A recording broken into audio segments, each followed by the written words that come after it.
Gavin Clemente Ruiz, c'est comme ça qu'on dit? Exactement, c'est ça. Exactement. Nous Ouais. allons parler donc des Jours heureux qui ne s'oublient pas, un roman que vous publiez aux éditions Albin Michel. L'histoire de Gontran, Gontran qui, comme bien souvent d'ailleurs, a des relations un peu difficiles, un peu particulières, on va dire, avec son père. Et puis un jour, voilà, il est en pleine conf de rédaction, il est au boulot, et puis sa belle-mère, Victoire, appelle en disant, voilà, ton père ne va pas bien, il va mal, il va très mal, il faut que tu viennes. Il prend l'avion et il part retrouver son père. Et là, un peu de surprise quand même quand il le retrouve, de surprise pour l'un comme pour l'autre, hein, d'ailleurs. C'est ça.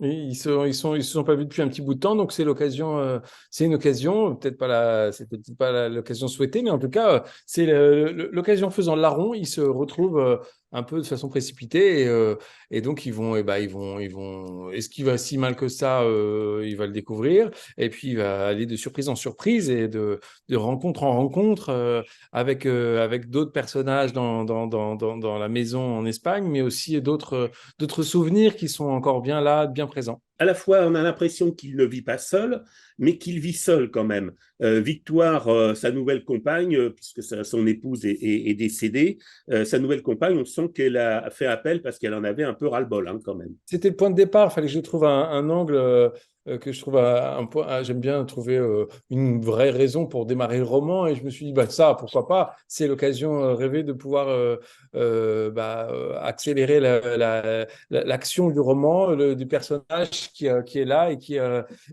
envie de partir avec nous. Donc, on va essayer de voir pourquoi il doit aller en Espagne, comment va le père. Et ça va être l'occasion d'un rapport entre le père et le fils.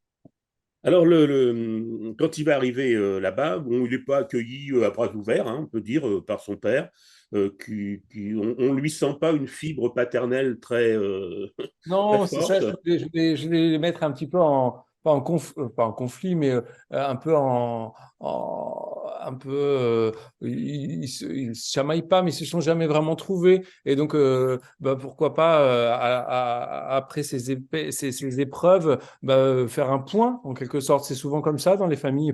C'est le départ de certains qui nous aide à avancer un peu plus et de trouver d'autres repères. Souvent, le décès d'un proche, ça rebat les cartes en quelque sorte. Et donc, il faut retrouver des repères, il faut retrouver une façon d'avancer. On marchait à trois, on marche plus qu'à deux, on est déséquilibré, donc il faut retrouver un équilibre. Donc, ce roman, c'était en quelque sorte pour retrouver l'équilibre entre un père et un fils, essayer de remettre à plat plein de choses. Souvent, on tait des histoires, on essaie d'avancer sans tout se dire, et ben là, tout d'un coup, tout sort. De façon plus ou moins humoristique, de façon plus ou moins grave, sur un petit ton mélancolique. Et donc, c'était ça aussi que j'avais envie de mettre en avant, sans être trop grave, sans être trop non plus comique. C'est vraiment d'essayer de trouver un intermédiaire, un ton, un ton. Visiblement, ça, c'est les premiers retours de lecture me disent que ça plaît, ce côté un peu rentre dedans. On n'hésite pas à se, bah, oui, à se dire ces quatre vérités. Ça fait du bien parfois. Oui, on sent que c'est j'allais dire presque du vécu, parce que même si on n'a pas eu de rapport forcément conflictuel, on a toujours, hein, il y a des rapports intergénérationnels, filiaux qui sont souvent difficiles. Donc on s'y retrouve, on retrouve des gens autour de soi. Bon, il y a quand même un truc drôle, et là on peut le dire, c'est dès le départ, c'est que le père a appelé son chien Gontran, comme son fils. Exactement. C'est un Là, peu. il a Alors, un peu le poil hérissé, là, le fils, hein, quand même. c'est soit un hommage. Je l'ai vu comme un hommage. Je me suis dit, tiens, je vais lui faire croire que c'est un hommage. Et après, je me suis dit, oui, c'est un peu culotté quand même. Quelle idée lui est passée par la tête. Ou alors, il lui manquait beaucoup et il avait envie de rappeler son fils à sa manière. Donc, son fils est toujours un peu à côté de lui. Quelque part, voilà, on choisit son point de vue selon la journée, selon l'humeur du père. Et donc, on va essayer de trouver pourquoi.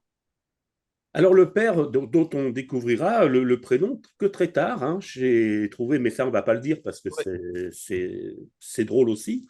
Et puis c'est un petit, voilà, un petit règlement de compte à la fin, mais sympa aussi. Alors, ils vont se retrouver, mais ils vont mettre du temps parce qu'il y a d'un côté, chacun reproche à l'autre tout, tout, tout, hein. Ça va aussi bien du père, le fils lui reproche de boire trop de bière et le père trop de café.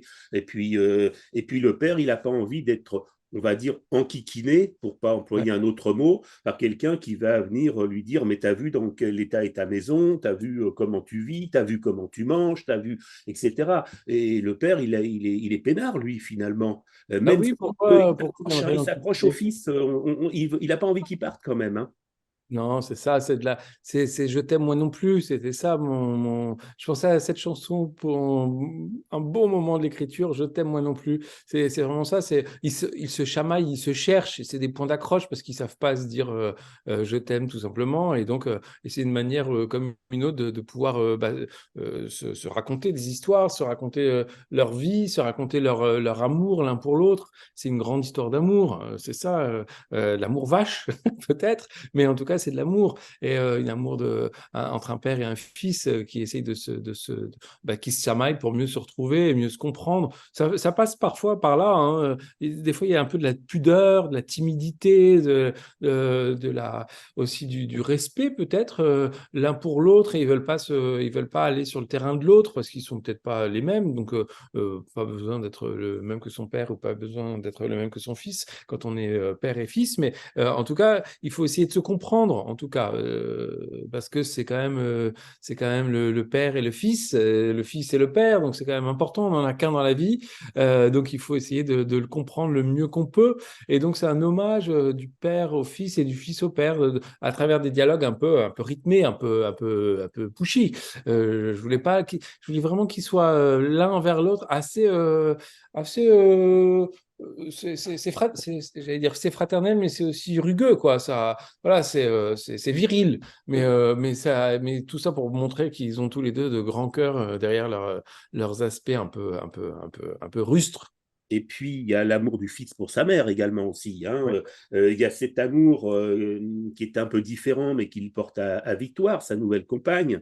Il y a l'amour des souvenirs aussi qu'ils ont ensemble. C'était le point de départ du roman, c'était Les jours heureux ne s'oublient pas. C'est vraiment ça. C'est mon éditrice, Lina Pinto, chez Albin Michel, que je remercie énormément parce que c'est elle qui m'a donné ce titre.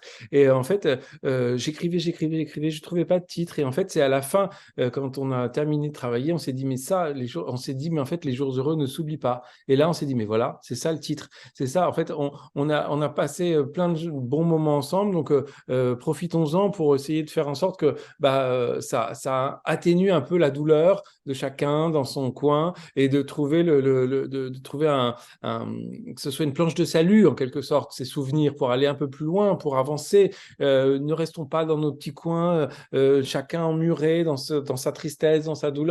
Non, au contraire, avançons, poussons les portes qui étaient bien fermées et ouvrons un peu les univers. Et donc allons sur la colline d'en face, là, je l'ai fait aller marcher et aller vers un arbre pour se retrouver. Et c'est un arbre qui sera riche dans l'histoire, donc on va le découvrir au fur et à mesure. Mais c'est vrai que j'avais envie j'avais envie d'air, j'avais envie de ce soleil espagnol, j'avais envie d'odeur d'oranger, j'avais envie de mer, j'avais envie que de mer, vous l'écrivez comme vous voulez, mais j'avais envie que vraiment ça respire.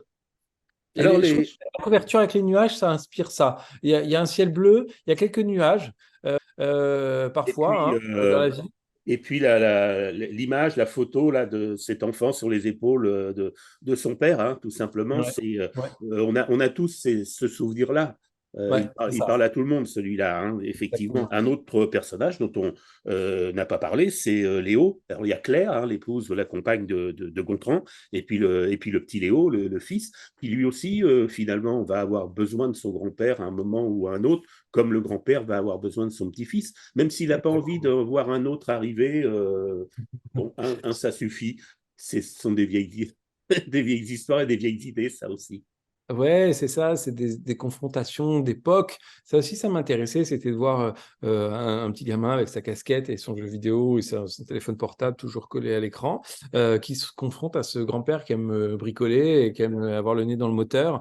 Bah voilà, ces deux univers, tous les deux s'enrichissent chacun à leur manière, et l'un et l'autre s'apportent des éléments de vie. C'est ça, hein, c'est comment, en fait, il n'y a pas de méthode, hein, il n'y a pas de, il n'y a pas de mode d'emploi pour vivre. L'idée, c'est d'avancer soi-même. Donc, on fait des erreurs, on fait des pas de côté, on avance parfois énormément. Alors, il y a des moments clés, il y a des mariages, des naissances, des décès, mais il y a aussi bah, tout ce qui va entre tous ces moments. Donc, il faut essayer de trouver le juste milieu pour essayer d'avoir un chemin un peu pas lumineux, mais un peu clair. Et alors, bien sûr, il y a des petits cailloux, bien sûr, il y a des choses qu'on n'aimerait pas trouver en plein milieu du chemin.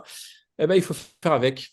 C'est pas carpe diem, mais presque, hein. J'aime bien l'idée, j'utilise cette image du bouquet de fleurs. On est un bouquet de fleurs, il y a des feuilles mortes, il y a des fleurs mortes, on enlève les fleurs, on en remet des nouvelles, et au final, on est toujours un bouquet. Et donc, voilà, on est un bouquet de fleurs. Essayons d'être le bouquet le plus coloré, le plus lumineux, ou alors le plus sombre, le plus clair, bref, comme vous le souhaitez, mais soyez un bouquet. C'est un bouquet de bonheur, hein, tiens, je vais reprendre Ah, c'est le joli. bouquet, mais c'est un bouquet de bonheur, ce bouquin. Ça fait vraiment plaisir de lire ce genre de livre parce que en fait, on a là des personnages qui... c'est une nouvelle naissance pour l'un comme pour l'autre. Et cette Complètement. naissance ratée, où le père est arrivé en retard, finalement, il va la retrouver là, hein, D'accord. dans ce C'est livre et joli, c'est dans ces ça. mots. C'est une renaissance. On peut naître à plein d'époques de sa vie, hein, je pense. Il y a pas qu'une naissance. Je pense qu'il y a plein de naissances possibles. On m'a dit résilience aussi. J'aime bien ces mots. Ça, c'est un peu moderne. Mais c'est vrai, une renaissance, c'est très bien, c'est parfait, c'est exactement ça.